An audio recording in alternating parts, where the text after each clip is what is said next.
It's no secret that my favorite comic book story has been Watchmen for most of my life. I've loved it. I'm a big fan of Alan Moore, big fan of Dave Gibbons' art. I've done a lot of home decorating around the idea of Watchmen. And though I have much less experience with anime, Attack on Titan is quickly becoming my favorite show in that genre. Maybe my favorite show overall. So you can probably imagine how awestruck I was when I learned that Watchmen was a major influence on Attack on Titan. And I decided to take my experience with both of those properties and see what kind of influences and inspirations I could find. So let's take a look at what I came up with.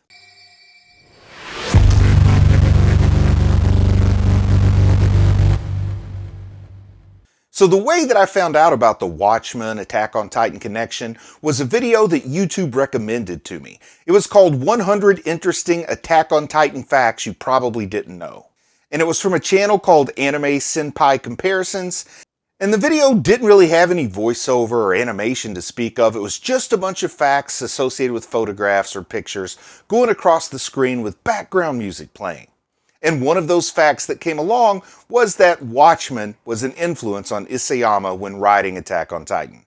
And I really found the simplicity of the video interesting, but that particular fact caught me because it was like that was a fact made just for me. Two of my favorite properties, well, maybe there's a reason I like both of them so well. You know, I have all this years of relationship with Watchmen and all the expectations of storytelling laid down by that, and then maybe that explains why I took to Attack on Titan so quickly that those two things were related. So what I decided to do was to first find like whatever similarities or whatever influences I could identify on my own and make a list of those. And then after I was done with that, I went through and I kind of checked the internet, did a few Google searches, that sort of thing, to see what other people thought about the similarities or the relationship or the influences from Watchmen to Attack on Titan. And then I would see if any of the ideas that I came up with were new. You know, was I bringing anything new to the conversation, or had everybody already pointed out all the same things that I recognized?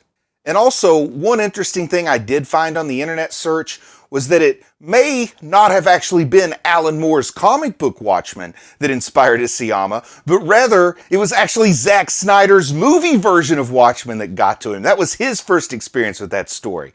And this little nugget will become important later in the video, so make sure you stick around for that. Oh, and it probably goes without saying, but just to make it clear, this video will have spoilers for the Watchmen comic and movie, as well as anime spoilers for Attack on Titan. But I am not yet an Attack on Titan manga reader, so I'm not going to have any manga spoilers per se, but I will have everything through to like episode 86 of the anime. All of that is involved in some of my decision making in my discussion here in this video. And of course, that means my comparisons are based solely on the anime through episode 86. I have not yet seen episode 87 because it's not yet been released, but I won't be making comparisons to the manga, at least not in this video, maybe something in the future. But just to start off with, I want to say that my favorite Watchmen character is Rorschach. I mean, that's why I'm wearing this t-shirt. I've had this Rorschach t-shirt for a while. It's not the only Rorschach t-shirt I have. But my favorite Watchmen character is Rorschach. It's the one I feel like I understand that character the best. I understand Alan Moore's influences on creating that character the best. So that's where I wanted to start. And honestly, I think there's some good reasons you can say Rorschach is similar to Levi. Or I could see a lot of character traits in Levi that were informed by Isayama's experience with Rorschach. And there are more than one thing that those two characters have in common. Some of them are more like character traits that they have in common. Others are more superficial things that they might have in common. Things about their appearance, believe it or not. But they both had a rough childhood. I think that's where we want to start. I think this is the clearest one-to-one comparison between the two. But they both had a mother who was a sex worker, and things did not go well in either of their childhoods because of that fact.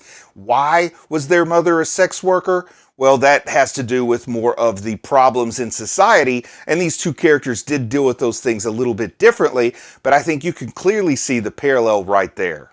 And of course, both characters also spent time in their young adult life living on Skid Row. For Rorschach, he kind of lived his entire life on Skid Row.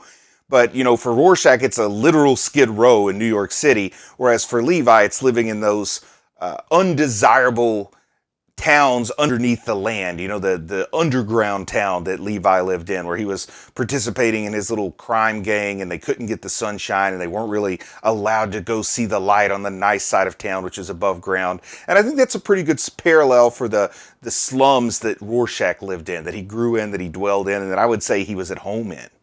And then some of the more superficial things based on appearance. Well, first off, they're always making comments and jokes about how Levi is short.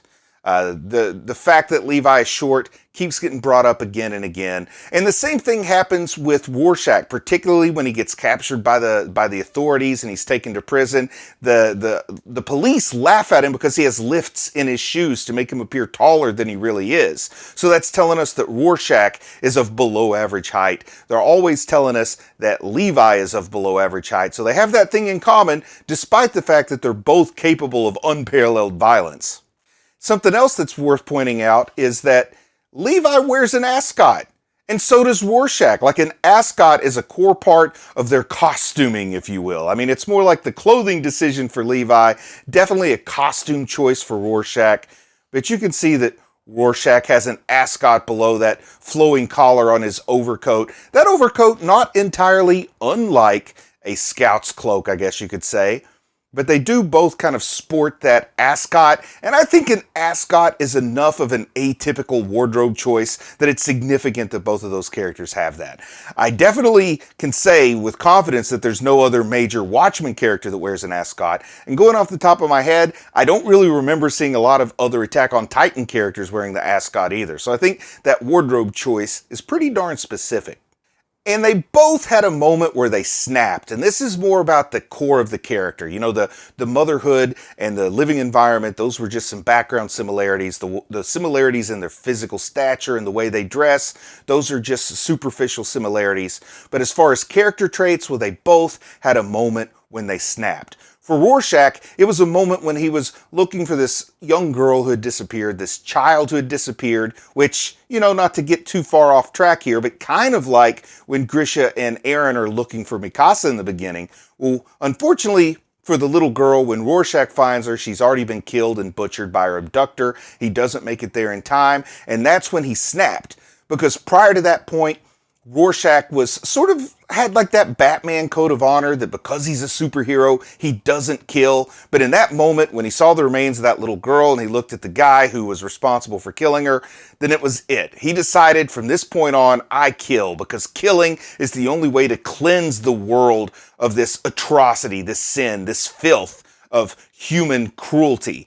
And we also have this moment in A Choice with No Regrets with Levi, when I think we clearly see him snapping when he realizes that his friends, the two friends that he joined the scouts with on this mission for assassination, when he sees them dead, his eyes take on a deranged killer's look, and he goes on a killing spree with Titans with blood everywhere. He's out of control. Maybe, the last time we'll ever see him show any emotion, Levi show any emotion, is in that scene in A Choice with No Regrets, when he's just out of anger and rage, killing all those Titans, and that was a moment from which there was no return. He would always be that cold-blooded killer, much like Rorschach once he killed that fellow who murdered the little girl.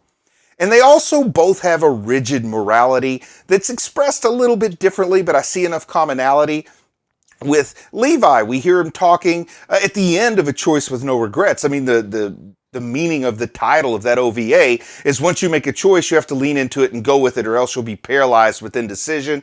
Later, I think it's probably in season 2, season 3, where they're talking about, is what we're doing right or wrong? And Levi says, I don't know if it's right or wrong, but we're doing what we're doing and they're doing what they're doing. And we're both locked into this rigid role here and we just got to go with it. And that's very similar to the rigid morality that Rorschach has. He can't allow himself to even hesitate for a second to question if what he thinks is right is really right. He believes in what's right. He would rather die than be flexible on his belief system. I think we see some of that here with Levi, particularly with Levi's dedication to kill Zeke. Especially at the point where he's severely injured and he still has decided he's going to kill Zeke. I see that rigid morality, that inflexibility of purpose as a very strong commonality between both Levi and Rorschach. And then another thing that is similar, but not exactly the same, I would say we've got Levi and his obsession with cleanliness. And I didn't really know what to make of it at first. I thought it was just an interesting quirk that Levi was a neat freak, that Levi liked for things to be clean. Plus, it's funny to see him dressed up in his little French maid costume, as I like to call it. But then when I look back, that experience with his mother living in a brothel, being ignored as she lay on her deathbed, the fact that she had what is almost certainly a communicable disease, it looked like tuberculosis or something, and he could see that as being the result of dirtiness. I could see this making someone be sort of a germaphobe at a time when you don't understand germ theory necessarily, so you just think it's the dirty environment. He's trying to wash the sins of his mother off of his hands. He's trying to wash the uncomfortable feelings that he has from his childhood out of the room as he's cleaning that room so obsessively. And with Rorschach, he has what I call a moral cleanliness, and that goes back to his rigid morality. It makes him really a fascist almost, but he says that the city needs to be cleansed with blood through the gutters to get rid of the human filth that defiles the streets. And they're all going to look up at him and cry out, "Help us," and he's going to say no. I mean, that is Rorschach, once again, his hatred of anything that does not agree with his ideals of morality. Any sex worker is just evil and worthy of a death sentence in his mind because of the horrible memories and the horrible trauma that he suffered as a child from his mother being a sex worker. He equates all of the men who were his mother's customers, all of their vices with being the utmost evil. He has no tolerance for drug use, no tolerance for alcohol use, no tolerance for any kind of outside-the-box liberal thinking, you could even say, if you're reading the original Watchmen through Alan Moore's eyes as it's being written. So we have Rorschach with his obsession with moral cleanliness and a little bit more direct obsession with physical cleanliness, particularly of his environment with Levi here. And I think that is both an anxiety disorder being expressed through compulsive behavior because of the trauma that they suffered due to the unfortunate circumstances of being raised with a mother who's a sex worker, probably not by choice in both of their cases. I'm talking about the mothers here. And then going back to the more superficial look on appearances, a lot of things that I would say is a big difference between the two is Rorschach has that distinctive mask that he wears with the constantly changing ink blot on it. And Levi, well, he doesn't wear a mask at all, and he doesn't have much physical resemblance to Rorschach when it comes to the face. But then Levi's face gets blown up, and it gets the bandages wrapped around it, and I think it's not too much of a stretch to see some similarities in the way that that bandaged face of Levi looks compared to the masked face of Rorschach. And like the bandaged face on Levi, to me, it makes me kind of think of like the Invisible Man, like particularly the old movie version. The Invisible Man would wrap himself with bandages so he would be visible when he went out. And one year for Halloween, I was dressed as Rorschach with the Rorschach mask on and the trench coat, and people mistook me for being dressed as the Invisible Man. So I can see where that similarity with the bandages on the face and Rorschach's mask might be there visually, particularly if you're not trying to do a one-to-one recreation, but just an homage or a touch of inspiration. Now, as far as my internet search, this was the one that was most clear. You know, this is one that Isayama himself said, yes, this is an influence. In a 2014 interview with Brutus magazine, Hajime Isayama had this to say about the creation of the character. Levi is a character I accidentally created while idly doodling, and I, of course, knew I had something. Then I saw Watchmen, and the character Rorschach really stuck with me, and I wanted to try doing a similar character, so I combined him with that doodle. The mangaka went on to add that he knew the character would be popular amongst yaoi fangirls, and the response, he said, I was going for something similar to Hai in Yu Yu Hakusho, and the moment I finished him, I knew I was onto something good. So as far as my internet search, definitely nothing original there with my findings or my thoughts or my theories on Levi being inspired by Rorschach. And something that came purely from the internet, I didn't see this at all, but the internet did tell me that Erwin, many people think, his visual style was based on Ozymandias. When I first read that, it didn't really track with me because the way Ozymandias looks in the comic book. But then once I read that it was really the Watchmen movie, Zack Snyder's movie, that was the influence, well, you can definitely see the similarities in the actor Matthew Good's portrayal of Ozymandias and the way that Erwin is drawn in the anime, and of course I assume in the manga. So I can see that physical similarities. Erwin also pretty smart, pretty clever, able to outthink people, able to think ahead. His plan has 1,000 different contingencies, it seems like, and that's something he shares with Ozymandias, but he is not quite the superhumanly clever person that Ozymandias is. Now, something that I feel the most strongly about now that I'm seeing the final half of the final season, I shouldn't say final half, should I? The second half, part 2 of the final season, is I'm really starting to think very strongly that Aaron is an analog to Dr. Manhattan. And the biggest part of that is the fact that Dr. Manhattan experiences time differently from humans ever since he was transformed into whatever you want to call his transhumanistic, his post-human existence is. Well, he experiences the past, the present, and the future all at once. He is in multiple timelines at the same time. He's experiencing 1940, at the same time he's experiencing 1986, at the same time he's experiencing 1974. And that works really, really well with that excellent episode, Memories of the Past, Memories of the Future, where we see Aaron guiding his brother Zeke through memories of his father. And it is just amazing now that we see, oh, this has always been the way it is. Like, this lets us see where it was Grisha was staring off to, and it looked like he was simply staring off in the distance. We're understanding all of these timelines working together because of that Attack Titan ability to send memories back to the past. So because you already have your own future memories, of course you have your past memories, and you're creating present memories, and you're using your future memories, manipulation of your past memories to control what's happening in the present. Well, that non-linear experience of time has so much in common with Dr. Manhattan. And people think about Dr. Manhattan's godlike powers to alter matter and to destroy things with a touch. But it's really, for me, the most characteristic trait, the thing that separates him the most from his former human allies, his former friends, is that he cannot see the world the same way they do anymore because he experiences every timeline at once. And I think that shows us that Aaron is the Dr. Manhattan of this story. Not to mention, Aaron does have his own overwhelming power, though not quite the same as Dr. Manhattan's. It's definitely godlike here in the show. Also, something else that I think is important to point out with this parallel between Aaron, or at least the founding Titan, and Dr. Manhattan, is the blue light that's in the void. And in particular, now the comic book blue light is a slightly lighter shade for Watchmen than it is in Zack Snyder's movie. And with the movie being the influence, when I watch The Void and see the blue light and the blue tint on things going on in The Void, a whole lot of that blue light on Aaron when he is becoming the founding Titan, well, I think that that is very, very close to that shade of blue that's associated with Dr. Manhattan, and always the glow coming off of Dr. Manhattan in Zack Snyder's movie. And I think that's intentional. Once again, I think that is an homage from Isayama, an influence from Zack Snyder upon Isayama, from Alan Moore on the story of Attack on Titan, that is showing us this blue light on Aaron is to sort of show him as an equivalent of Dr. Manhattan for this story. And then with all that power of the founding Titan being referred to as a god, well, that takes me back to the comic book a little bit more than the movie.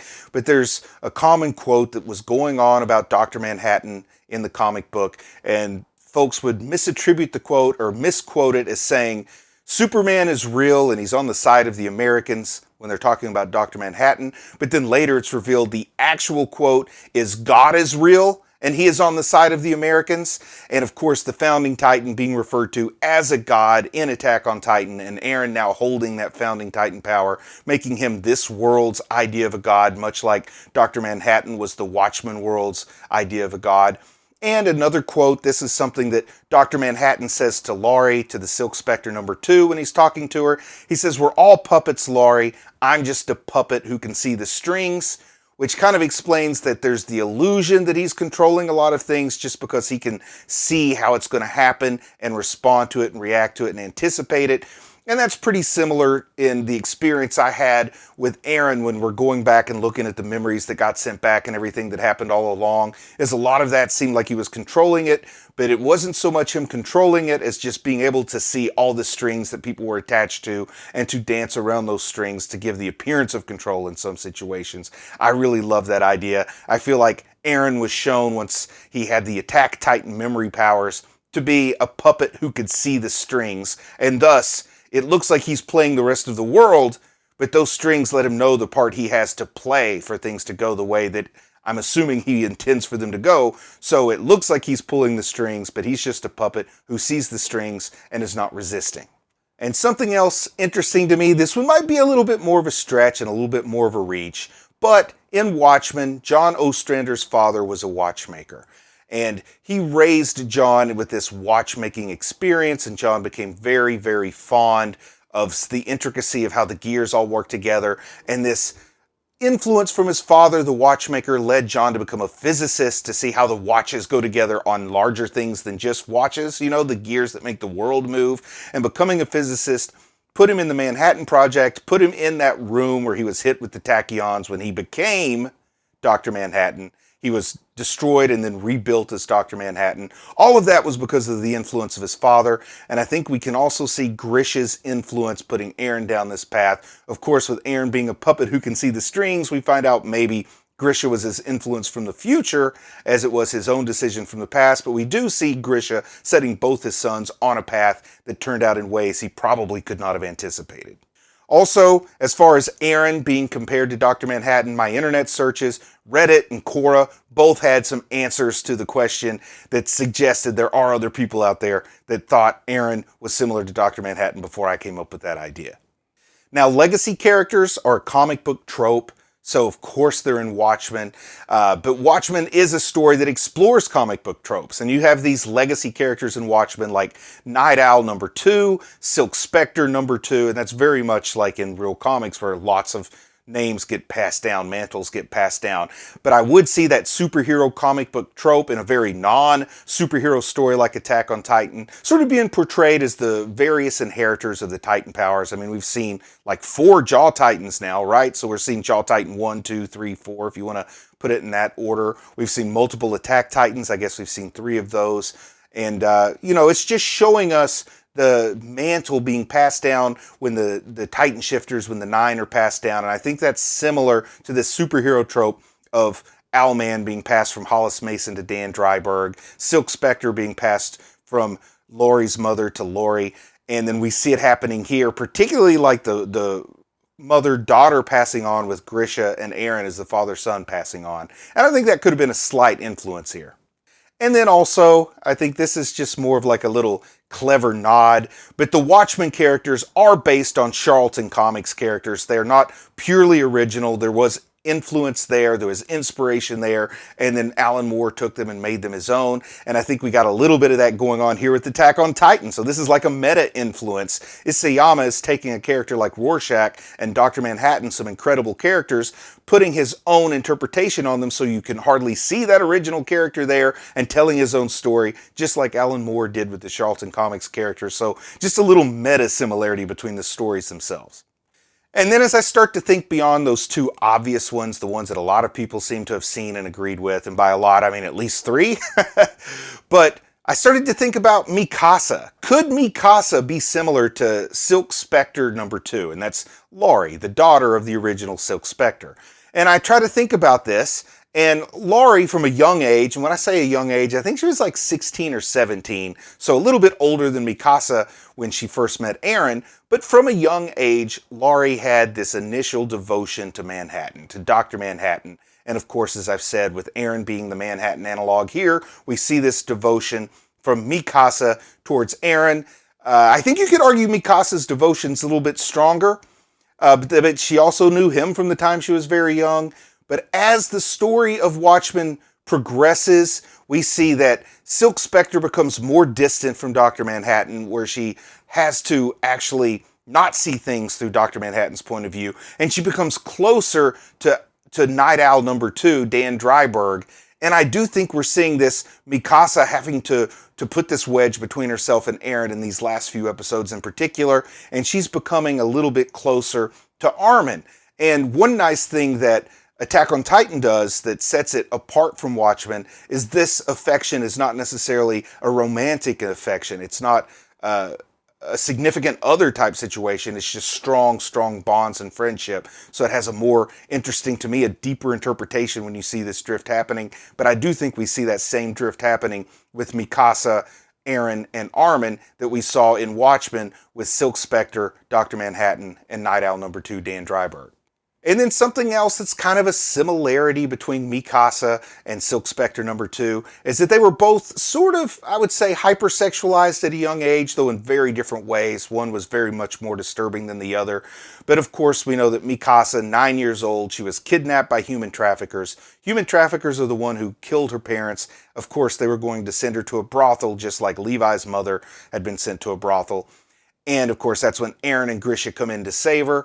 Not quite as dark with Silk Spectre, but when she is only about 16, I believe, 16, 17 years old, her mother wants her to be Silk Spectre #2. Her own mother wants her to take over the mantle of this over-sexualized superhero or vigilante, dresses her in a very eye-catching fashion, I guess you would say, maybe an age-inappropriate fashion, and she really wants to keep the brand alive, and her mother has built a very, I guess you'd say, a very spicy brand for Silk Spectre, so it's kind of creepy that she wants her underage daughter to carry on that image, and, well, we see her introduction to the crime busters when she's being introduced to the scene by her mother and has her mother's agent.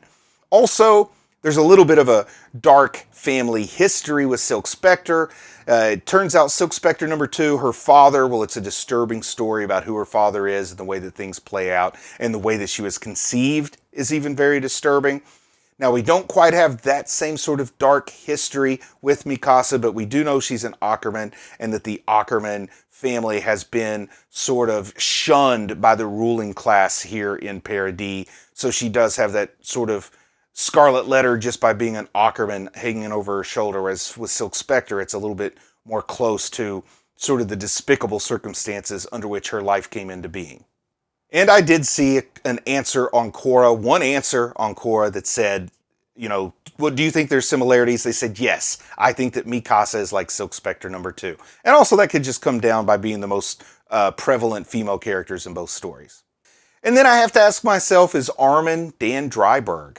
And the biggest reason I ask myself that is the whole relationship dynamic between Rorschach, Night Owl, between Dr. Manhattan, Night Owl, and Silk Spectre #2. And then you can add Rorschach in there also, because Rorschach had this strange relationship with Night Owl. I see maybe a little bit Dan Dreiberg, like his superhero ability as being really smart. He's able to build stuff. He's based on, I believe, the second Blue Beetle, so he kind of has that thing going for him. And Armin is definitely smart here. But other than that, and the relationship dynamic with Mikasa, I don't see a whole lot of parallels there. Dan Dreiberg is kind of schlubby. He doesn't seem like the superhero type, but he is able to come through in a pinch. Armin does have that as well. And the answer on Quora that said Mikasa could be Silk Spectre #2, that same answer seemed to suggest that, of course, Armin could be Dan Dreiberg. Now, just to try to get through a few more quick details that I found, and these are the ones that I don't think I found as much on the internet, but there's the Keene Act in Watchmen. And the Keene Act is a government law that was passed that made superheroes illegal, with the exception of government-sanctioned superheroes. And I kind of feel about this like the government, the Keene Act, banning the superheroes, very much like Marley banning the Eldians, except for those that were in the Warrior program that were used for government purposes. I think the Warrior program is kind of like the Keene Act superheroes, which happen to be in Watchmen, Manhattan, the Comedian, and Silk Spectre #2. And then the original king of the Eldians using Amir when she becomes a Titan to vanquish his enemies in war. Well, I think that's very, very similar to Richard Nixon using Dr. Manhattan to dominate Vietnam. I could absolutely see that being kind of the same idea, just set in different eras, but it does have the same effect. It props Richard Nixon up as president for like 6 terms or something crazy like that. And then, of course, hero deconstruction is a big part of both stories. Basically, it asks, what is a hero? Well, a hero is a person, and a person has flaws, and a person has differing points of view. And essentially, it points at the idea that there is no clear-cut good or bad. Heroes can actually have worse moralities than the villains, and we do see a lot of that in Attack on Titan. In fact, one person's hero is another person's villain, and then showing us the dark underbelly of someone I thought was a hero isn't any more obvious than the way that Zachary builds his butt-chug machine, and then when you look at some of the dark, awful things that go on underneath the surface with the Comedian, you see that same kind of thing in Watchmen. And then just kind of like guessing and speculating on down the road a little bit, if Aaron is Dr. Manhattan and Levi is Rorschach, then I have to ask myself, will Aaron ultimately kill Levi? Because, of course, it's Dr. Manhattan who finally kills Rorschach because of Rorschach's rigid morality. Rorschach will not go along with Ozymandias' plan, and Dr. Manhattan has no choice but to destroy Rorschach in order to keep the world safe and to keep the plan in place. And I could see something similar. Levi's rigid belief that he wants to kill Zeke, and if he kills Zeke, then Aaron loses his founding Titan abilities, you know? So I could see Aaron being forced to kill Levi, a person he has nothing personal against, but he has to do it to maintain the program. I don't know if that will happen, but that's a thought that came through my head. So that would definitely be a similarity with Watchmen if that ends up happening. But with Watchmen, we have a Cold War with imminent nuclear war.